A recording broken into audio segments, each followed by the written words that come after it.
Hello, Kansas and Western fans.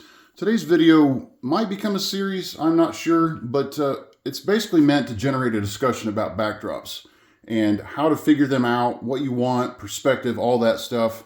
And I'm hoping this generates some discussion because I haven't finished my backdrops yet, and we're going to get into some reasons why. So first of all, I'm just going to give you a brief tour of the backdrops that I have. These are all from TrainJunkies.com. I've worked with him several times now, and I'm going to keep working with him because he's easy to work with. He's got great customer service, and I'm not getting, this is not a paid promotion at all. This is just facts.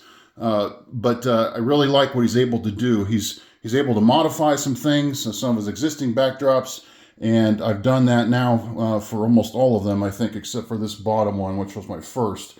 But these are the first two I have here. And there's one more I'm going to show you that I have so far. And that's this one over here in my Royal Gorge route scene. So he does really good work. These are all prints that he's got ready-made. He's got a huge selection. So for the most part, I've been able to find something that works. But you'll notice that I don't have all my backdrops complete. And the reason for that is backdrops are hard. Unless you just want to keep a nice blue sky room like I have now, which has definitely worked in the interim. It's better than just looking at plain sheetrock or stud walls or whatever. So I really like that I spent the time and effort and just a little bit of money to get at least the walls painted for now, because that's not a bad stand-in. But let me go over a few issues that I'm having. All right, first of all, the backdrops that you see so far in my layout are not the actual locations. These are readily available options that Train Junkies has on their website, and I basically tried to find scenes that were similar to what I was trying to model. This scene down here is eastern Colorado, which looks very similar to western Kansas, if you've ever been there, and so the scenes are kind of similar. But they don't look at all like the actual scenes, and I'm going to show you on my computer here in just a second. Okay, we're on my computer here, and this is the Google Street View of Holly, Colorado, and particularly the scene that I'm trying to do. And as you can see, it's really flat terrain, right? So the scene that I chose for the backdrop is supposed to look something similar to this, and as you can see, the backdrop is considerably more hilly. And there's farm fields and this, that, and the other, and it doesn't really look like the scene that is in reality, the prototype. And the reason for that, the reason that I chose that backdrop rather than taking this photo is Holly, Colorado is about a 6-hour drive, I think, from my house. So it's not terribly convenient for me just to drive over there and take some pictures and come back. So I decided to kind of settle, I guess, on that backdrop. And the same is true for the Garden City scene. So let me maneuver to that real quick. For instance, this is the Holcomb Power Plant, and this is as close as you can get to it on a public road. Well, that doesn't really help me that much, except for it does give me a general idea of what the terrain looks like around it. So the scene that I chose for the Holcomb Power Plant and for Garden City in general isn't bad. But it doesn't really look like the scene. And again, it's not something that's convenient for me to get to. Garden City is a good solid 3 or 4 hours from my house. So, you kind of just have to do the best that you can. And let me just show you another perspective here. This is the Garden City scene where I believe that's Midwest PMS and then Helena Chemical there. It looks not too bad compared to the backdrop that I have. But again, it's still not the actual site. And this might be something that I can replace later on. I'm not sure, but I've just kind of had to settle. And the other reason why is I'm just not sure how to take photographs for something like this. And William at Train Junkies is trying to help me. But without somebody on scene, it's kind of difficult to, figure out exactly what to do. So let me move back to the train room real quick.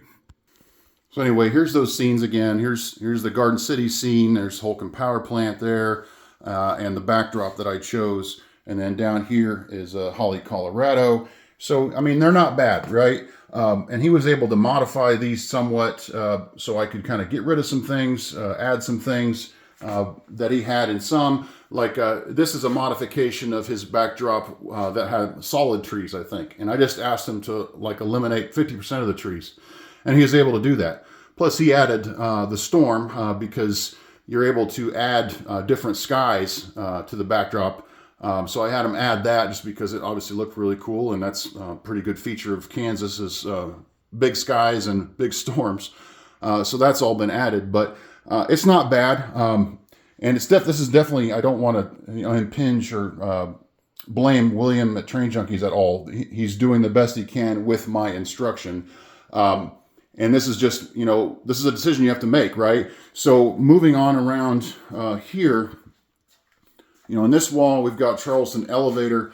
It's going to end up looking probably very similar to this with maybe some fewer trees. Down here, you've got Lamar, and the whole Colorado level. I'm planning on a trip to Colorado this year, but I'm not sure I'm going to make it to La Junta. We might take a different route. And all of this is along the same road. If you're familiar with my layout, this is all from trips to Colorado down this typical road, but we might be taking a different trip or a different route. And then on top of that, you got to consider time of day, right? You want the daylight in the photo to be I guess straight up noon or just so everything is lit the same. Otherwise, you're going to have some odd looks from one part of your layout to the other. So I can't guarantee I can be at these places at the proper time. Now up here, where we're getting to Wichita, obviously I live in Wichita, so I might be able to manage that. But I'm going to show you here in a second what my problem is for this scene. So we're back here on Google Street View, and you can see this is the large elevator that I have that's on that peninsula on my layout. And then in the distance, this is where I'm trying to model the Wichita Industrial Park, where there's several grain elevators you can see in the distance. We'll move down a little bit here. And trees really obscure this view, but as you're driving, you can see many more grain elevators in the distance here. And so that's what I'm trying to represent on that scene on my layout. But the challenge with these is, this is the canal route, 135, right through the middle of the city. This is probably the best perspective that I could get, but I'm not going to park on the side of this busy highway to take pictures. And even if I did, most of the view would be obscured by trees. So that kind of makes a photo over here kind of difficult. Now, obviously, there's drones out there. I don't have a drone. I might have access to one. I'm not sure. But then, how do you take a photo of something like that? This is a park down here. I guess that's a public area where we could launch a drone. But, I don't know what the city ordinances are regarding flying drones or altitude or anything like that. So that's something I'm going to have to research. So, my issue for this is, what am I going to do instead? So that's something else to figure out. And again, this video is meant to more share problems, share solutions. I'm hoping you guys are willing to share in the comments what you did for similar situations or any ideas you have. But let's go over to another scene real quick. So this scene is actually a scene that I took a picture of today. And I did about a 180 photo collection, I guess, from one side to the other, leaving the highway out. And this is supposed to represent the kind of farm area between Wichita and Towanda on my layout. And then, so this is just to kind of background that scene. So that was handy. I could park here along the side of the highway, well off the road, and just take some pictures on this little berm here. So we're going to see how that turns out. I'm sending those to William today to see what he can do with that.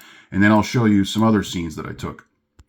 So this is that corner scene on my layout for Towanda, where I want to have this actual crossing in the foreground. And then what I did was I actually walked in the middle of the street with no cars coming and took a picture of this scene. And again, we're looking at Google Earth on Street View right now, so this is not the picture that I took, but I took something similar, and I'm hoping to have that mounted in the corner there. And then I'm hoping that he can blend basically the edge of this with the scene I just showed you in that farm field to transition that. And let me show you the last photo that I took, or I guess I took two more. Hang on. Now this scene is between Towanda and El Dorado, and this is part of the El Dorado oil field. And you can't really see any in this scene right now. Let me see if I can find one. There's pump jacks out there. You just can't see them right now.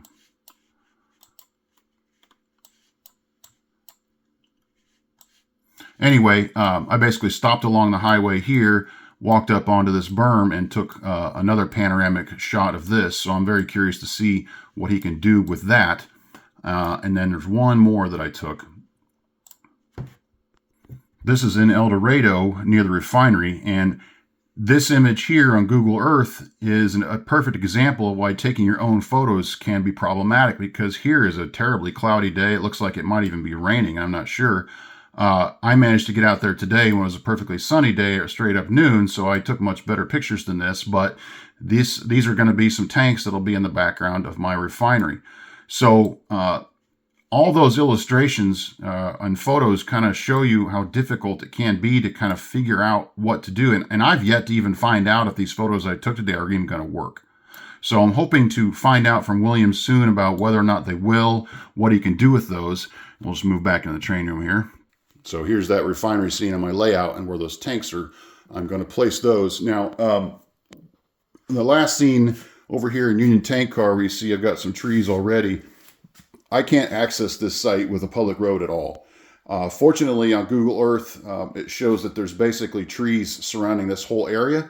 So trainjunkies.com has just kind of a tree lined scene with just sky. I think I'm going to do that here. So that's an easy fix. But I'm hoping, he can help me out with the photos that I took because I really have no idea if they're going to work.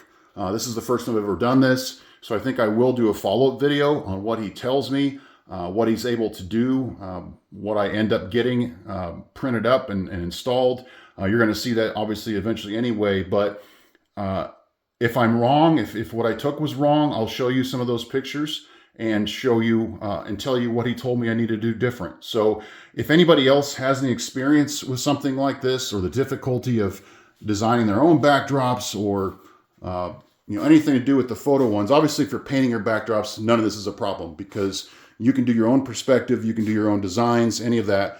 I just really prefer the photorealistic backdrops. I just think it looks a lot better, and I'm willing to spend the money to get those. Obviously, if you're painting, you can save a ton of money, and if you have some skill, you can do a really good job. I've seen lots of great painted backdrops out there, but in terms of doing photo ones, I just want to share some of the difficulties, and I hope anybody else who has same difficulties or is willing to, or sorry, I'm fumbling my words here, able to share how they overcame those. So anyway, I guess that's it for now. Leave any comments below if you could, please. I know I'm not the only one that struggles with this, so let's see if we can help each other out. And again, I'll check in later with this to see how I'm able to overcome these issues, and we'll move on from there. I guess that's it for now. Everybody have a great day.